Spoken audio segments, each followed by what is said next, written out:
Bedding makes a difference. There are many different combinations of housing and bedding used by top dairy managers today. When trimming hooves, it is important to tailor the trimming technique to the specific barn type and kind of bedding used. Cows need regular exercise in order to prevent lameness. Exercise comes from walking in loose housing and freestall alleys or going out to an exercise yard for several hours in the day. Cows also need to stand to eat and drink.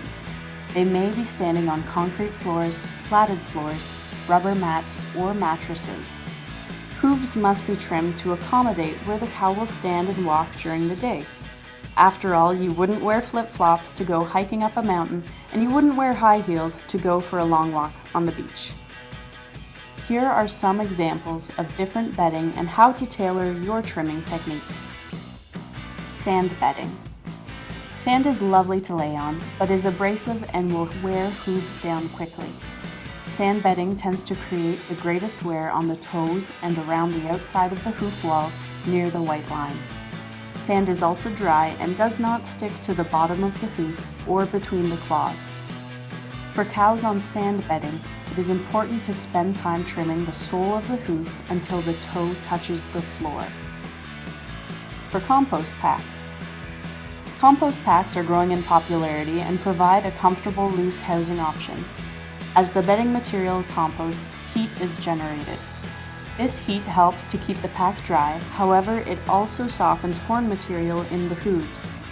Hooves will wear down along the white line around the outside of the hoof. For cows on compost packs, trimmers shouldn't allow the concave shaping on the sole of the hoof to become too pronounced, and it is also important to shorten the toes. Shavings. Sawdust and wood shavings are dry and therefore do not stick to the bottom of the hooves or between the claws.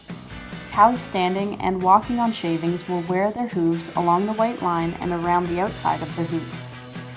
If the bedding is allowed to become too wet, it will also soften the hooves. For cows on wood shavings and sawdust, it is important to focus on the concave shaping of the sole and ensure that the toes are not left too long. Straw.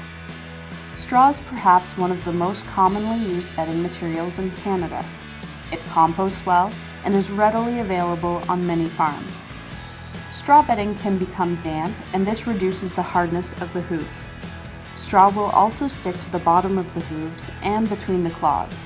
A clump of straw left between the claw will strain the ligaments and tendons in the foot as the claw is constantly held open. For cows on straw bedding, it is important to focus on the concave shape of the sole to allow the foot to flex while walking. Be mindful of the softened horn material to avoid injury at the time of trimming.